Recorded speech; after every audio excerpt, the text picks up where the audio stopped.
정교의 분리와 도인의 본분. 종교와 정치는 분리되어 있으므로 시국을 논하여 민심을 혼란케 한다면 도인의 본분을 상실하는 것이다. 현재 대한민국 사회는 종교와 정치의 크고 작은 유착 문제로 어느 때보다도 소란스럽다. 대체로 그동안 성역과 같았던 비밀이 급기야 터졌다는 우려와 함께 세속적 권위를 가진 정치와 신성한 권위를 가진 종교가 서로의 이익을 위해 부도덕하게 결탁했다는 비판이 지배적이다. 이러한 종교와 정치의 유착은 오래된 관행으로 되어 있다. 그렇지만 우리나라는 헌법에 종교와 정치의 분리를 규정하고 있다. 도전님께서는 종단 설립 초기에 이미 종교와 정치의 분리를 준수하라는 수도의 지침을 천명하셨다. 그러므로 오늘날 상황을 마주하면 우리의 수도와 관련하여 종교와 정치는 분리된다는 지침에 대한 이해의 필요성이 제고된다. 종교와 정치의 분리에 대한 이해는 결국 도인의 본분과 종교 본연의 역할이 무엇인지 살펴보는 중요한 지표가 된다고 할 수 있다. 종교와 정치의 분리 원칙. 일반적으로 종교와 정치의 분리, 즉 정교의 분리는 종교와 국가 간의 관계 정립을 말한다. 종교와 국가는 사회적 실체로서 각자의 존재 방식이 있고 그에 따른 각자의 고유한 역할이 있다. 그러나 종교와 국가는 목적이 유사하다. 이 둘은 구성원들이 행복한 삶을 영위하게 할 목적을 지닌다. 다만 차이가 있다면 종교는 현세뿐만 아니라 내세의 삶까지 관심을 가진다는 점이다. 종교와 국가는 목적이 유사하여 둘의 사이에는 경쟁, 협조, 갈등 등 여러 가지 유형의 관계를 맺을 수 있다. 정교의 분리는 이러한 종교와 국가 간의 갈등과 모순을 해결하기 위해 마련된 제도라 할 수 있다. 정교의 분리는 오늘날 당연한 것처럼 여겨지지만 그렇게 쉽게 형성된 원칙은 아니다. 오랜 기간의 투쟁과 고난으로 이루어진 역사적 결과물이다. 정교 분리의 담론은 유럽에서 시작되었는데 그 역사를 살펴보면 두 가지 측면에서 이해할 수 있다. 하나는 중세의 종교가 국가와 사회를 지배하던 데서 탈피하여 근대로 오면서 국가의 세속화와 권한 강화를 추진하기 위한 것이었다. 다른 하나는 종교의 교파들이 국가의 박해를 벗어나 신앙과 제도 운영의 자유를 확보하기 위한 것이다. 정교분리 담론은 국가와 기독교의 동행 관계에서 종교개혁과 종교전쟁을 치른 정치 권력과 교회 권력의 타협에서 도출된 것이다. 이러한 맥락에서 계몽주의와 함께 시작된 근대국가에 이르러 정교분리와 재정분리가 헌법에 명시되기 시작했다. 정치와 종교의 분리는 곧 근대국가의 출발점이라고 해도 무방할 것이다. 오늘날 국교를 인정하지 않는 국가는 대부분 헌법에서 정교분리를 원칙으로 삼고 있다. 미국은 국교의 금지와 정교분리 원칙을 세계 최초로 헌법에 명기했다. 1791년 수정헌법 제1조에서 연방의회는 국교를 수립하거나 종교의 자유로운 행사를 금지하는 법을 제정할 수 없다라고 명문화하였다. 우리나라에서도 정교분리 원칙을 최고의 상위법인 헌법에 명시하고 있다. 대한민국 헌법 제20조 2항은 국교는 인정되지 아니하며 종교와 정치는 분리된다라고 규정한다. 국교는 국가가 특정 종교를 지정하여 각종의 특권과 특혜를 부여하고 특별히 보호하며 관여하는 것을 말한다. 그러므로 국교의 불인정은 국가가 특정 종교를 국교로 삼지 않고 모든 종교에 대해 중립적 입장을 견지하고 정치와 종교를 명확히 분리한다는 것이다. 다만 분리의 정도에 대한 언급이 없다. 일반적으로 정교분리의 의미는 국교의 부인, 국가에 의한 특정 종교의 우대 또는 차별 금지, 국가의 종교활동 금지, 종교의 정치 관여 금지 등을 내용으로 한다. 이처럼 우리나라에서 종교는 1948년에 정부를 수립하고 헌법을 제정하면서부터 정치와 분리되어 독자적인 영역을 인정받게 되었다.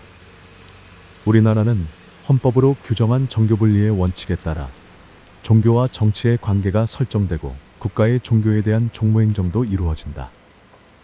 그렇다면 우리 사회에서 실제로 정교분리는 충실하게 지켜지고 있는 것일까? 사실 정치와 종교는 언제나 밀접한 관계를 맺어왔다. 종교는 교세의 확장과 경제적 보조를 얻기 위해 정치 권력의 지원이 필요하고, 정치는 정권의 유지와 재생산을 하기 위해 종교의 지원이 필요하기 때문이다. 대체로 한국에서 정치와 종교의 관계는 헌법에 따라 정교분리의 원칙을 표방하고 있지만 서로의 이해에 따라 수시로 변하는 관계였다는 평가를 받고 있다. 이러한 정교유착 또는 결탁의 문제는 국가의 특정 종교 편향 정책과 종교의 정치 참여라는 사실에서 확인된다. 국가의 특정 종교 편향 정책은 기득권 종교에 많은 혜택을 부여했다. 우리나라에는 기독교와 불교 교조들의 출생일이 대통령령에 따라 공휴일로 지정되어 있다. 또 국가 행사에서 개신교식 조찬 기도회는 국회 조찬 기도회, 대통령 조찬 기도회, 국가 조찬 기도회로 여러 번 이름을 바꾸며 현재까지 유지되고 있다. 그리고 종교의 정치 참여는 대한민국 정부 수립 이후 지속적으로 있었다. 종교계의 정치 참여 형태를 보면 선거 참여, 전쟁 지원, 산업 선교, 시국 집회, 정당 결성에 이르기까지 셀 수 없이 많다. 대표적인 이 사건들은 정교유착의 형태로 정교분리와 국교 금지라는 헌법 정신을 훼손한다고 할 것이다. 도인의 본분과 수도. 대순지침에서 종교와 정치는 분리되어 있다는 도전님의 훈시는 바로 헌법 제20조 2항의 규정이라는 것을 알 수 있다. 헌법에서 정교분리의 원칙은 종교의 자유와 정치의 권리를 동시에 확보하기 위해 도입되었다. 이 종교의 자유는 대체로 해당 종교가 국가의 다른 구성원들에게 해를 끼치지 않는 범위 내에서 주장될 수 있는 것으로 이해되고 있다. 도전님께서는 국법에 순응하고서야 신앙의 자유가 보장된다. 라고 하셨다. 헌법은 국민 누구나 지켜야 할 기본적인 규범이다. 우리는 헌법을 존중함으로써 개인의 기본적인 권리와 신앙의 자유를 보호받을 수 있고, 나아가 대순진리가 추구하는 사회의 화합과 세계의 평화를 도모할 수 있다. 우리가 정교분리의 원칙을 실천한다는 것은 곧 대순지침을 준수하는 것이고 헌법을 준수하는 것이다. 최근에 우리 사회는 일부 종교단체나 종교인들이 정치 현안이나 정치 체제와 관련하여 시위나 성명 발표 등의 정치적 의사를 밝히고 있다. 이는 집단행동과 정당 활동으로 더욱 확대되고 있다. 과거에도 종교계의 정치 참여는 정교분리의 원칙에도 불구하고 다양한 형태로 이루어져 왔다. 마치 종교의 정치 참여는 당연한 자기의 권리로 주장되기도 한다. 이러한 종교계의 정치 참여 방향과 달리 도전님께서는 종교와 정치가 분리되어 있으므로 시국을 논하여 민심을 혼란케 한다면 도인의 본분을 상실하는 것이다. 라고 밝히셨다. 이 말씀은 수도인이 시국을 논하여 민심을 혼란하게 하면 국법인 정교분리의 원칙을 어기는 것이고, 이로써 도인의 본분을 상실하게 되는 것이라 이해할 수 있다. 그렇다면 시국을 논하여 민심을 혼란하게 하는 행위는 구체적으로 어떤 경우를 말하는가? 이 문제는 도인의 본분인 수도와 관련하여 생각해 볼 수 있다. 도인의 본분은 수도의 목적을 이루기 위해 마땅히 지켜야 하는 책임이나 의무를 말한다. 도원의 본에는 대순진리를 종지로 하고 포덕천하, 구제창생, 보구간민, 인간개조, 지상천국 건설을 목적으로 한다라고 하였고, 본회의 종지와 도원을 찬동하고 소정의 입회 절차를 이수한 자를 도인으로 한다라고 하였다. 그러므로 도인이 종단에 소속된 신분으로 종단의 제반 규칙을 준수한다는 것은 도인의 기본 본분이다. 도인은 수도의 목적을 이루기 위해 종단의 기본 사업인 포덕, 교화, 수도 공부를 실천한다. 따라서 시국을 논하는 경우는 바로 이 종단 사업과 관련이 있다. 다시 말해서 도인이 대인 접촉으로 포덕과 교화, 수도 공부를 진행할 때 종단의 교리와 시국의 현안을 연관시켜서 발언하는 경우이다. 시국은 현재 당면한 국내 및 국제 정세나 대세를 말한다.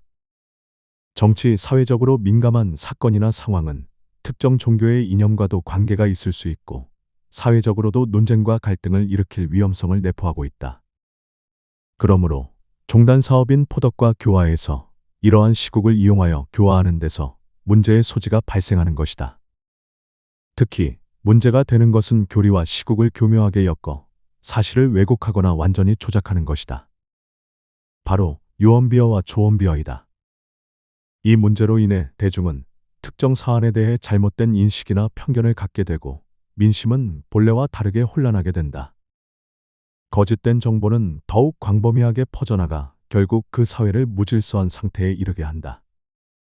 교화의 책무는 남에게 도를 전해 상제님의 덕화를 입도록 해주는 일이다. 하지만 교화의 본질과 달리 시국을 조작하여 사람들을 현혹한다면 유언비어로 혹세무민의 우를 범하게 되는 것이다. 시국을 논하여 민심을 혼란하게 한다는 것은 곧 도인의 본분을 상실한다는 것이다. 그 이유는 다음과 같다. 시국과 교리를 엮어 만든 유언비어로 민심을 혼란하게 만드는 행위는 정교분리의 원칙을 위배하는 것이다. 또 사실과 달리 교리 체계를 왜곡하여 민심을 현혹하게 만드는 언행은 자신의 마음을 속이는 것이다.